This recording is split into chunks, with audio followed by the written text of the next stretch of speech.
Life is very fragile. Our days are as grass, as a flower of the field, so we flourish.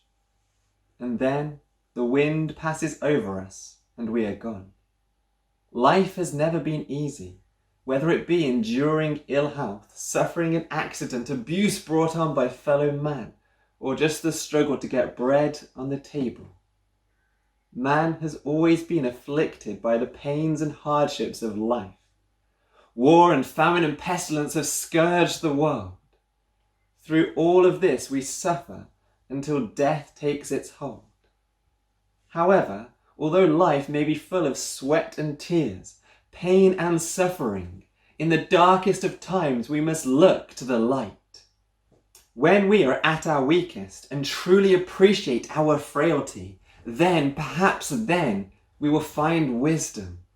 May our prayer be that of Moses, the man of God. Teach us to number our days, that we may apply our hearts unto wisdom. For although inevitably life leads to death, there is hope. There is such wonderful hope contained in the Bible, the Word of God. It gives us a vision of an earth restored to perfect beauty, of the hope of eternal life, of an earth full of the glory of God. How necessary it is for us to have a vision of this hope to get us through mundane life, and especially through the times of trial and pain. The proverb tells us that where there is no vision, the people perish. It is hoped that this series of talks will help to make sure that we all have a vision, a strong vision of the glory of God filling this earth, that this series may help us to hold fast the confidence and the rejoicing of the hope firm unto the end. The Apostle Paul at the end of his life was able to say, I have fought a good fight, I have finished my course, I have kept the faith. Henceforth there is laid up for me a crown of righteousness, which the Lord, the righteous judge, shall give me at that day, and not to me only, but unto all them also that love his appearing. We too can have this same confidence if we seek first the kingdom of God and his righteousness. The question we need to ask ourselves is, do we love the appearing of our Lord? For that day is surely coming. Since the creation of this world, God has performed many miracles and showed a plethora of wonderful works. There have been epochs of great revelation, with displays of the mighty power of God.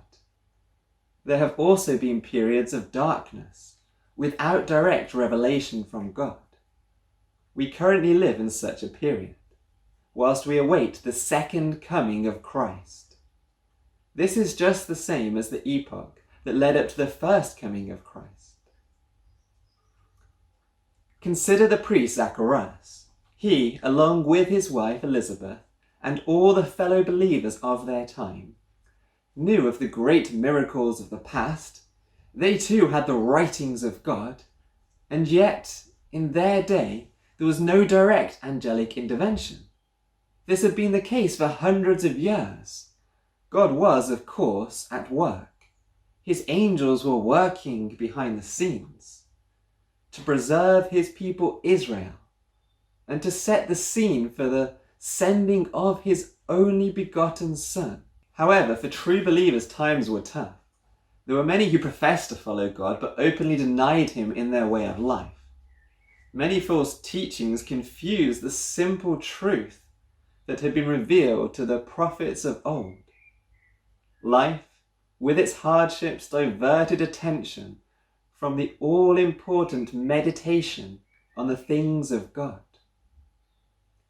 Zacharias and Elizabeth had to patiently endure reading the prophets, seeking to understand, becoming excited and looking for the promised coming of the Messiah.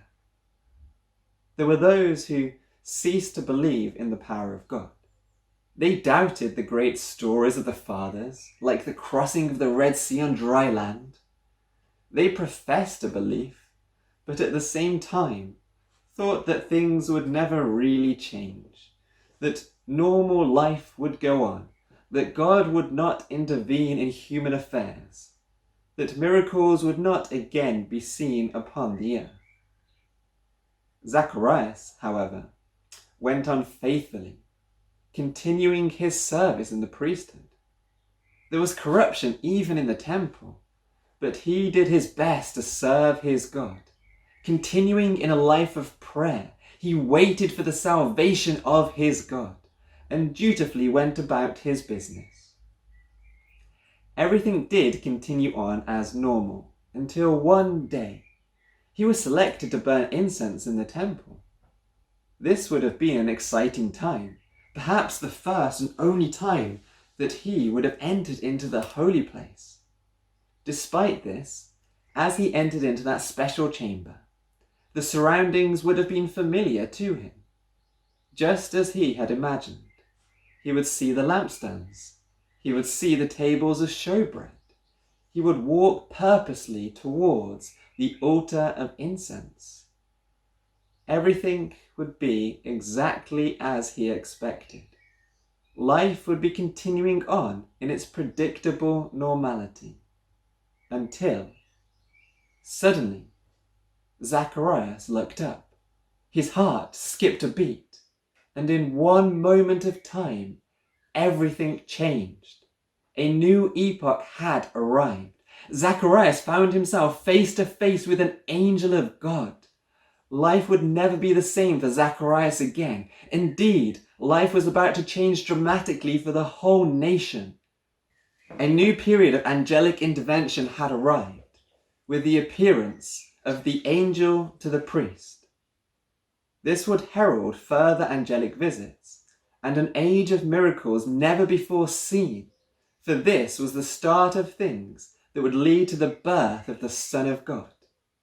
An age that would be known for its great spiritual activity and miracles never before performed. An age which would completely transform the lives of so many living through that time.